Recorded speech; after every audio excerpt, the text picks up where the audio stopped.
আসসালামু আলাইকুম প্রিয় দর্শক, অন্নমঞ্চে আলোচনায় আপনাদের সকলকে আমন্ত্রণ জানাচ্ছি। বাংলাদেশের ব্রিটিশ রাষ্ট্রদূত সারাহ কুক গতকাল খুব ব্যস্ত সময় কাটিয়েছেন। তিনি 3টি গুরুত্বপূর্ণ মিটিং করেছেন সরকারি এবং বিরোধী দলের শীর্ষ নেতৃত্বের সাথে, এবং কি আলোচনা করেছেন তিনি সেটি নিয়ে কথা বলবো। এবং বাংলাদেশে এই যে বিভিন্ন দূতাবাসে যে ইমেলের মাধ্যমে হুমকি দেওয়া হয়েছে, যেটি ধারণা করা হচ্ছে যে এর সাথে জঙ্গি গোষ্ঠী জড়িত, এর প্রেক্ষিতে কিছু কিছু দেশ তাদের দূতাবাস বাংলাদেশ থেকে সরিয়ে নেবার কথা ভাবছে। এছাড়াও রাশিয়ায় এই মুহূর্তে সফররত ভারতের পররাষ্ট্রমন্ত্রী ডক্টর জয়শঙ্করের একটি গুরুত্বপূর্ণ মন্তব্য এবং আরো দু একটি বিষয় নিয়ে আজকের এই পর্ব শেষ পর্যন্ত সাথে থাকবেন।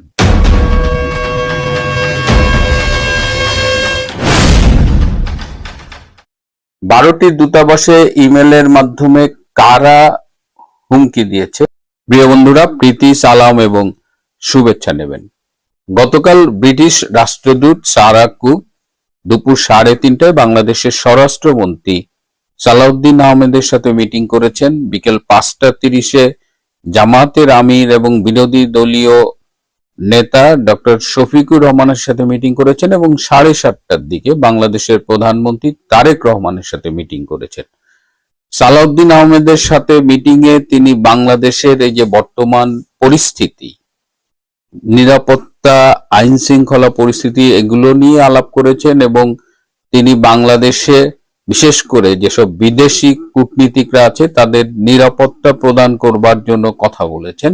এবং তিনি সালাউদ্দিন আহমেদকে মনে করিয়ে দিয়েছেন, সালাউদ্দিন আহমেদ যখন দীর্ঘদিন ভারতে নির্বাসনে ছিলেন তখন কিন্তু সারাহ কুকের ভাষ্য অনুযায়ী তারা ভারত সরকারের সাথে যোগাযোগ করে সালাউদ্দিন আহমেদের নিরাপত্তা নিশ্চিত করেছে। তাই তারা আশা করে যে সালাউদ্দিন আহমেদ বাংলাদেশের আইন শৃঙ্খলা পরিস্থিতি উন্নত করার জন্য সর্বোচ্চ চেষ্টা করবেন।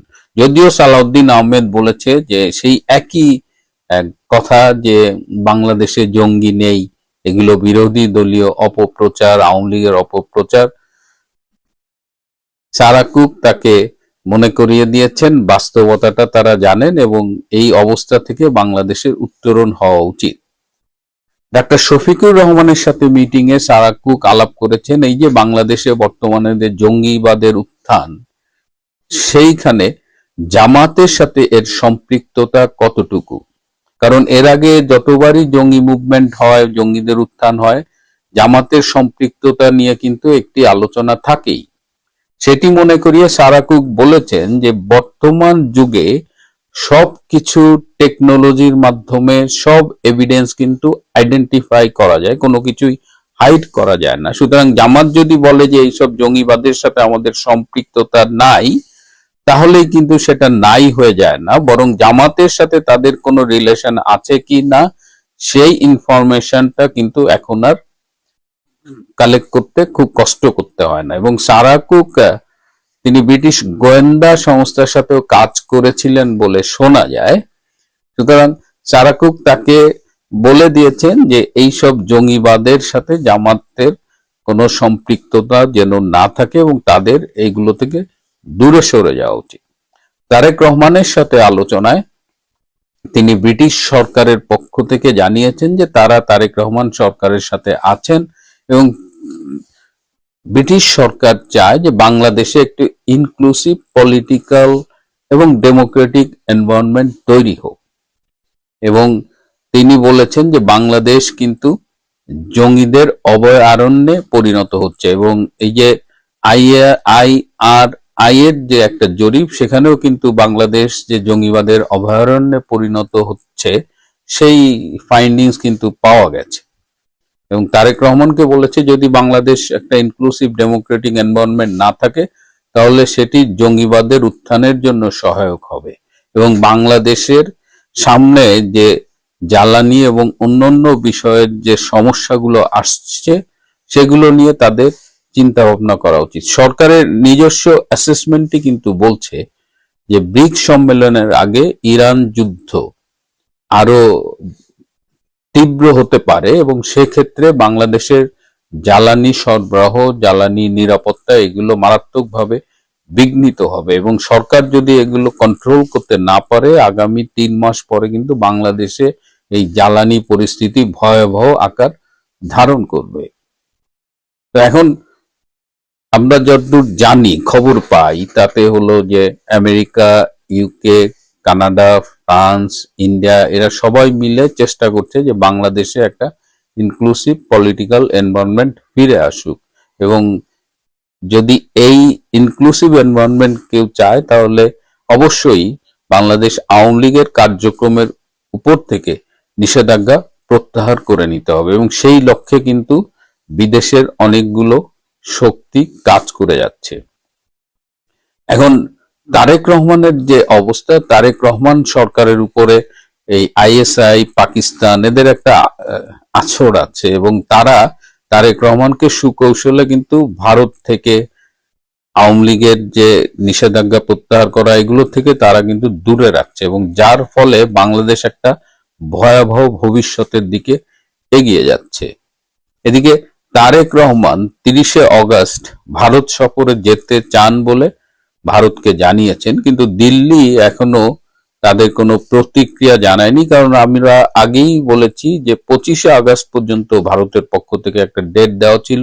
এখন 30শে আগস্ট থেকে সফরে যেতে চান, সেই ডেটটি নরেন্দ্র মোদী অ্যাকোমোডেট করতে পারবেন কিনা সেটি আমাদের অপেক্ষা করতে হবে। এদিকে এই মুহূর্তে বাংলাদেশ থেকে বেশ কিছু দেশ তাদের দূতাবাস অন্য দেশে সরিয়ে নেবার কথা সিরিয়াসলি ভাবছে। এটা ভাবার অন্যতম কারণ হলো যে এই মুহূর্তে তারা প্রচন্ড নিরাপত্তাহীনতায় ভুগছেন এবং তারা যখন সরকারের কাছে সহায়তা চান, সরকারের যে অ্যাটিটিউড সেটা কিন্তু তাদের খুব একটা সন্তুষ্ট করতে পারছে না।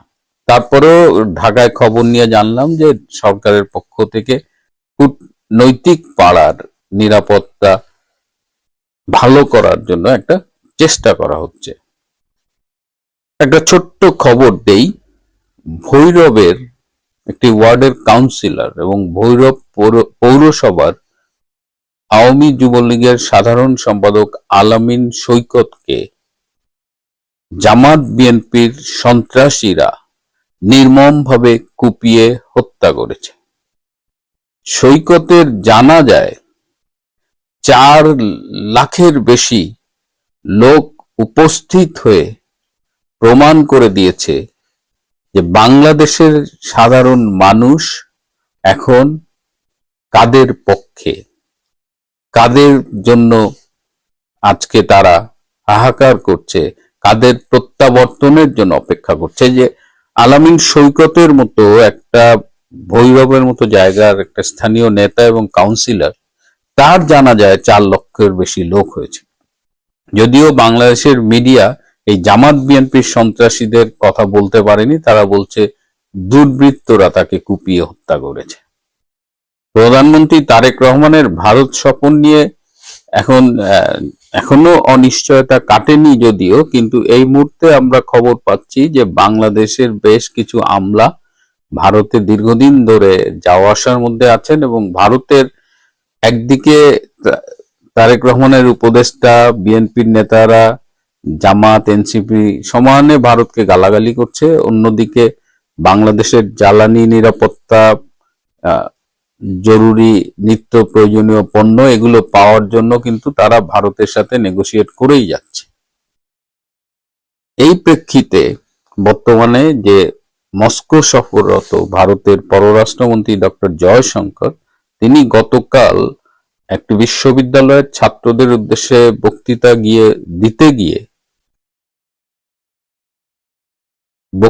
দিতে গিয়ে বলেছেন যে বাংলাদেশ যদি জঙ্গিদের কোলে তুলে রাখে, পিডার খাওয়ায়, তাহলে কি ভারত বসে বসে তা দেখবে? ভারত বসে বসে কি আঙ্গুল চুষবে? অনেকটা এরকমই রয়েছে। অর্থাৎ এই যে বাংলাদেশের জঙ্গিবাদের উত্থান, ভারত যাওয়া না যাওয়া নিয়ে যেটা করলো, যে অকূটনৈতিক সুলভ আচরণ করলো, তাতে ভারত কিন্তু বেশ কিছুটা ক্ষুব্ধ। যদিও অনেকটা মানবিক কারণে তারা বাংলাদেশে ডিজেল বলেন, নিত্য প্রয়োজনীয় পণ্য বলেন, এই সরবরাহগুলো কিন্তু তারা অব্যাহত রেখেছে। তো এই অবস্থায় বাংলাদেশ এবং তারেক রহমানের সরকারের বর্তমান অবস্থা মোটেও ভালো কিছু নয় এবং তাদের সামনের দিনগুলো আরোই খারাপ হচ্ছে। এবং বিশেষ করে জঙ্গিবাদ যদি নিয়ন্ত্রণ করার চেষ্টা না করে, তাহলে এই জঙ্গিবাদ একদিকে যেমন বিশ্বের বুকে বাংলাদেশকে ক্ষতিগ্রস্ত করবে, তেমন তারেক রহমান সরকারের গদিকেও কিন্তু যে কোনো দিন নাড়িয়ে দেবে। প্রিয় বন্ধুরা, আজ এ পর্যন্তই। ভালো থাকবেন, সুস্থ থাকবেন, তার চেয়েও জরুরি হলো নিরাপদে থাকবেন। সবাইকে অনেক ধন্যবাদ।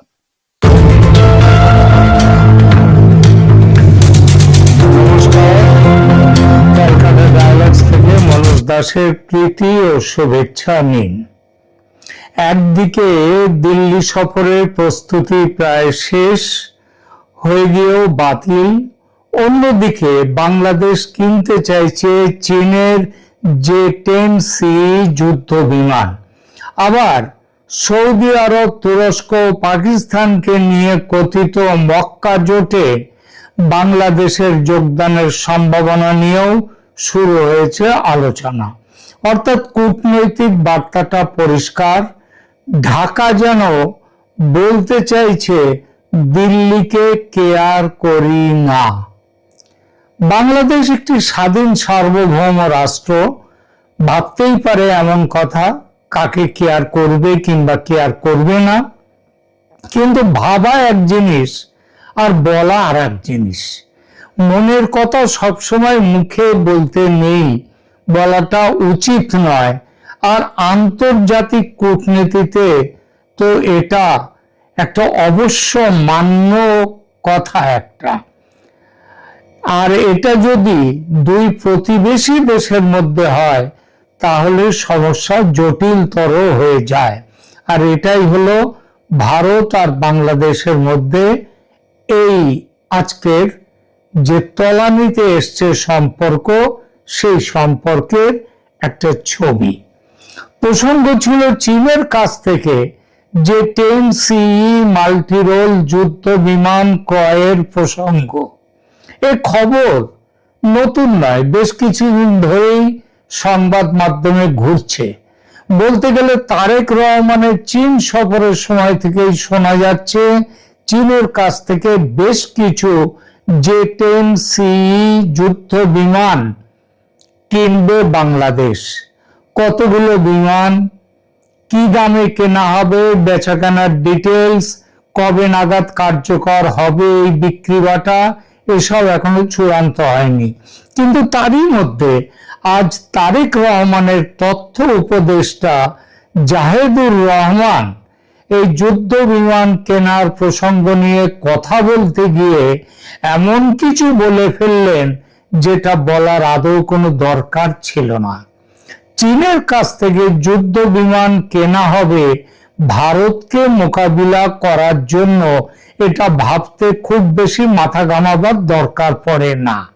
কারণ যুদ্ধ হয় সাধারণত পড়শি দেশের সঙ্গে। বাংলাদেশ নিশ্চয়ই দূরের কোনো দেশের সঙ্গে লড়তে যাবে না। তার লড়াই হতে পারে মাত্র দুটো দেশের সঙ্গে, যাদের সঙ্গে তার সীমান্ত আছে। এক মিয়ানমার, দুই ভারত। মিয়ানমারের বাংলাদেশ সন্নিহিত এলাকা এখন আরাকান আর্মির কবজায়, আর ধর্মে বৌদ্ধ আরাকান আর্মির সঙ্গে বাংলাদেশের সম্পর্ক আদৌ মধুর নয়। সুতরাং যুদ্ধের সম্ভাবনা যে থাকতেই পারে আরাকান আর্মির সঙ্গে, এ সম্ভাবনা খুবই বাস্তব। এবং বাংলাদেশের সঙ্গে দ্বিতীয় যে দেশটির যুদ্ধের সম্ভাবনা, সেই দেশটি হলো ভারত। ভারতের সঙ্গে বাংলাদেশের যে যুদ্ধ হতে পারে কোনোদিন, এটা 2 বছর আগেও কেউ ভাবতে পারত না। কিন্তু আজ এই ভাবনা আদৌ অবাস্তব নয়। এতকাল বাংলাদেশ, মানে গত 75 বছর, প্রায় 50টা বছর ভারতকে নানাভাবে বিব্রত করেছে, সীমান্ত ঝগড়াঝাটি হয়েছে, সন্ত্রাসীদের প্রশ্রয় দিয়েছে, কিন্তু দু দেশের মধ্যে যুদ্ধ হতে পারে এমন ভাবনা কেউ ভাবেনি, ভাবতে পারেনি। কিন্তু 24-এর 5 আগস্টের পর প্রথমে মোহাম্মদ ইউনূসের 1.5 বছর এবং তারেক রহমানের 6 মাসের শাসনে সম্পর্ক এমন তেতো হয়ে গেছে দু দেশের মধ্যে যে যুদ্ধের ভাবনা একেবারে অসম্ভব নাও হতে পারে। এবং এই সম্ভাবনার কথা ভেবেই বাংলাদেশ এমন দুটি সিদ্ধান্তের ঘোষণা সম্প্রতি করেছে যে ভারতের রাজনৈতিক ও কূটনৈতিক মহল এখন ভাবতে বাধ্য হচ্ছে যে ঢের হয়েছে, বাংলাদেশের সঙ্গে বন্ধুত্ব রাখা আর নয়। 50 বছর ধরে যে সম্পর্ক টিকে ছিল অনেক ঝড়ঝাপটা সহ্য করে, সে সম্পর্ক আর রাখা যাবে না। এই দুই ঘোষণার একটি হলো সৌদি পাকিস্তান তুরস্কের সামরিক জোট মক্কা প্যাক্টে বাংলাদেশও সদস্য হতে চলেছে। এই ঘোষণা করেছেন স্বয়ং বাংলাদেশের সরকারের এক প্রতিমন্ত্রী। বলা বাহুল্য, পাকিস্তানের সঙ্গে বাংলাদেশ সামরিক জোট করলে ভারতের ভুরু কুঁচকে যাবেই, তার সিকিউরিটি নিয়ে তাকে চিন্তা করতে হবে। আর বাংলাদেশের যে দ্বিতীয় সিদ্ধান্তটি হলো চীনের কাছ থেকে যুদ্ধ বিমান কেনা। আগেই বলেছি, চীনের কাছ থেকে বিমান কেনার বাংলাদেশের সিদ্ধান্ত যে আজ বা কাল খবরে এলো তা নয়, এ খবর বেশ কয়েক সপ্তাহ আগের। কিন্তু এবার এই বাংলাদেশি সিদ্ধান্তের সঙ্গে এমন কিছু কথা বলেছেন বাংলাদেশ সরকারের এক রাজনৈতিক ব্যক্তিত্ব, যে কথা বলার কোনো প্রয়োজন ছিল না, কিন্তু অপ্রয়োজনীয় হলেও সে কথা তিনি বললেন ভারতের উপর গায়ের ঝাল মেটাতে এবং স্পষ্টত ভারতকে অপমান করার উদ্দেশ্যে। সেই সঙ্গে আন্তর্জাতিকভাবে পাকিস্তানের সঙ্গে আরো ঘনিষ্ঠতা ও তাদের সঙ্গে বাংলাদেশের প্রেমের মাত্রা এখন কোন পর্যায়ে সেটা দেখাতে। ঘটনাটা কি বলি। তারেক রহমানের তথ্য উপদেষ্টা জাহেদুর রহমান চীনের কাছ থেকে J-10C যুদ্ধ বিমান ক্রয়ের ঘোষণা করেই শুধু থেমে যাননি, এই বিমানের গুণপনা ব্যাখ্যা করতে গিয়ে তিনি বলেছেন, গত বছর মে মাসে ভারত পাকিস্তানের মধ্যে যে যুদ্ধ হয়েছিল, যা অপারেশন সিন্দুর নামে পরিচিত, সেই যুদ্ধে পাকিস্তান এই বিশেষ চীনা যুদ্ধ বিমানের সাহায্যে ভারতের রাফাল যুদ্ধ বিমান ধ্বংস করেছিল। এবং এর দ্বারা তিনি ইঙ্গিতে এ কথাটা বলে দিলেন যে অপারেশন সিন্দুরে ভারত পাকিস্তানের কাছে নাস্তানাবুদ যে হয়েছিল, তার মূলে আছে চীনের এই বিশেষ চীনা যুদ্ধ বিমানের কৃতিত্ব। আর জনাব জাহেদুর রহমানের এই বক্তব্যে ভারত স্বভাবতই ক্ষিপ্ত বা ক্ষুব্ধ হয়েছে। জাহেদুর রহমান এমন কোনো কেউকেটা ব্যক্তি নন যে প্রতিক্রিয়া জানাতে সঙ্গে সঙ্গে ভারতকে নেমে পড়তে হবে। এই তো বোধহয় মাসখানেক আগে তাকে দিল্লি বিমানবন্দরে আটকে দেওয়া হয়েছিল, তিনি ডিপ্লোম্যাটিক পাসপোর্ট না নিয়ে এসে সাধারণ পাসপোর্ট নিয়ে এসেছিলেন বলে। ভারত অফিসিয়ালি আজকে কিছু বলেনি বটে, তবে বাংলাদেশের সঙ্গে সম্পর্ক আরো কয়েক ধাপ নিচে যে নেমে গেল, সেটা আজকে দিল্লির ভেতরের খবর থেকে আমার সেটা মনে হয়েছে। সাউথ ব্লকের কূটনৈতিক মহল জাহিদুর রহমানের এই মন্তব্যকে বালখিল্য সুলভ বক্তব্য মনে করছে।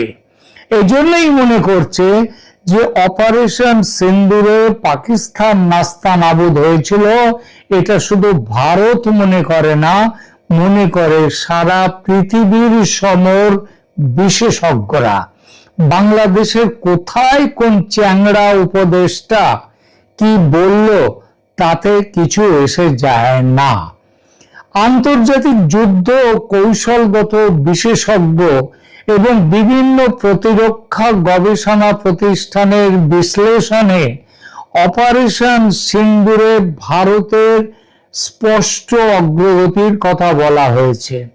ভারতের সুনির্দিষ্ট লক্ষ্যবস্তুতে ভারতের যে আঘাত আনার সক্ষমতা এবং অভিযানের গতি প্রকৃতির ক্ষেত্রে ভারতের যে একটি স্পষ্ট কৌশলগত প্রযুক্তিগত সুবিধা বা ক্লিয়ার অ্যাডভান্টেজ ছিল, সেই কথা সবাই মেনে নিয়েছেন। আজ এই বিষয়ে বিশেষজ্ঞদের মূল্যায়নগুলো একটু দেখা যাক।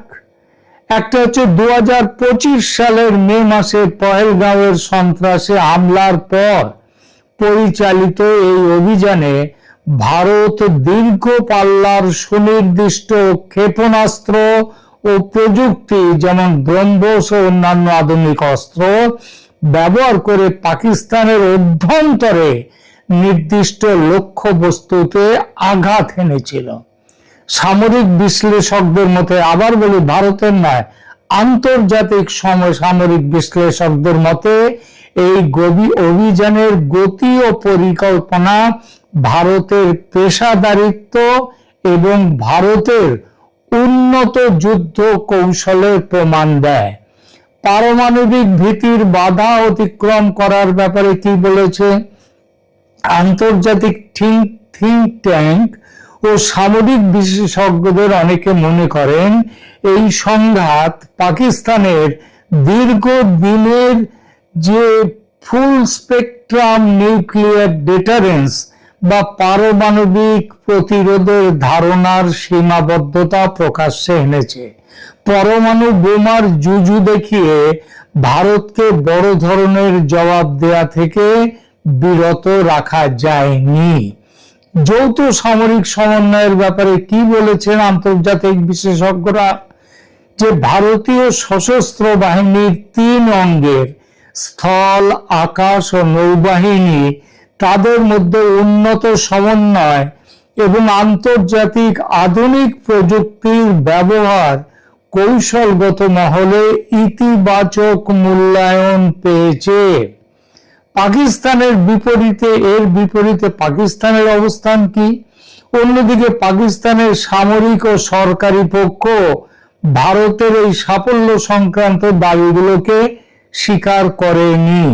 তারা দাবি করেছে যে ভারত বেসামরিক এলাকা ও স্থাপনাকে লক্ষ্যবস্তু করেছিল এবং পাকিস্তানও তাদের নিজেদের মতো পাল্টা প্রতিরোধ গড়ে তুলেছিল। সংক্ষেপে, সামরিক গতিশীলতা, প্রযুক্তিগত নিখুঁত ব্যবহার এবং পূর্ব নির্ধারিত লক্ষ্য অর্জনের ক্ষেত্রে ভারতের কৌশলগত অবস্থান অনুকূল ছিল বলে অনেক আন্তর্জাতিক বিশেষজ্ঞ স্পষ্ট বলেছেন। যদিও আগেই বললাম, পাকিস্তান বলছে যে তারা নাকি এই যুদ্ধে ভারতের সাথে সমানে পাল্লা দিয়েছে। তো অপারেশন সিন্দুর কাদের জন্য স্থগিত হয়েছিল? মনে রাখবেন, সেটা পাকিস্তানের অনুরোধে। ডিজিএমও পাকিস্তানের, তারা ভারতের ডিজিএমও কে ফোন করে তারা এই জায়গাতে বলে যে যুদ্ধ থামান। যারা জিতে যায় তারা যুদ্ধ থামানোর জন্য ব্যাকুল হয় না। মুশকিলটা হচ্ছে বাংলাদেশ যে এসব জানে না তা নয়, কিন্তু তাদের ভারত বিরোধিতা এতটাই তীব্র এবং পাকিস্তান প্রেম এমন প্রবল যে অপ্রয়োজনীয় এসব কথা তাদের মুখ থেকে বেরিয়ে পড়েছে। আমার স্পষ্ট মনে আছে, অপারেশন সিন্দুরের সময় পাকিস্তান ভারতের রাফাল বিমানকে ভূপাতিত করেছে। এই মিথ্যে খবরে কিভাবে ঢাকায় আনন্দের বন্যা বয়ে গিয়েছিল ও কিভাবে বাজি ফাটিয়ে পাকিস্তানের কৃতিত্ব উদযাপন করেছিল বাংলাদেশিরা। পরে তারা জানতে পারে সে খবর ছিল ভুয়া। তারেক রহমানের উপদেষ্টা সেদিনের সেই ভুয়া খবর এখনো মনে রেখেছেন, আর তার জন্যই পাকিস্তানের কৃতিত্বের কথা বড় গর্বের সঙ্গে বলেছেন। কিন্তু তার এই কথা বাংলাদেশের জন্য কত বড় ক্ষতি করলো সেটা এবার টের পাবে বাংলাদেশ। নয়াদিল্লি সিদ্ধান্ত নিয়েছে তারেক রহমানের সফর এখন ক্লোজড চ্যাপ্টার। বাংলাদেশকে ডিজেল বা বিদ্যুৎ দেয়া বন্ধ করা হবে, ভিসা আবার কঠোর হবে। এক কথায় বাংলাদেশের দিকে সহযোগিতার হাত বাড়ানো। এত কিছুর পরে যে হাত বাড়িয়ে রেখেছিল ভারত, সেই হাতটা আস্তে আস্তে এবার পেছনে টেনে নেবে। শুধু এটা নয়, ভারতের ব্যবহার সর্বক্ষেত্রে আরো শীতল হবে।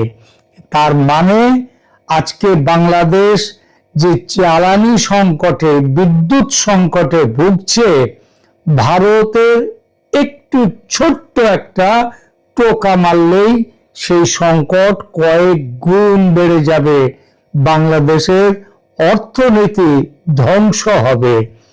সেই যে ব্যাপারটা নতুন করে আর বলবো না, কারণ গত বেশ কিছু প্রতিবেদনে আমি কথাগুলো বলেছি যে ভারত জ্বালানি না দিলে, বিদ্যুৎ না দিলে, তাদের রেডিমেড গার্মেন্টস শিল্পের যে সেখানটায় তাদের কাঁচামাল না দিলে এটা কোথায় গিয়ে দাঁড়াবে এই শিল্প, বাংলাদেশের অর্থনীতি, সেটা আরো আমি এর আগেও বলেছি এবং আগামী দিনে আরো দেখতে পাবেন। প্রিয় দর্শক, কেমন লাগলো আমাদের এই ভিডিও, আমাদের এই প্রতিবেদন? আপনারা কমেন্ট করে জানান, লাইক দিন, শেয়ার করুন এবং অতি অবশ্যই সাবস্ক্রাইব করে পাশে থাকুন। ধন্যবাদ।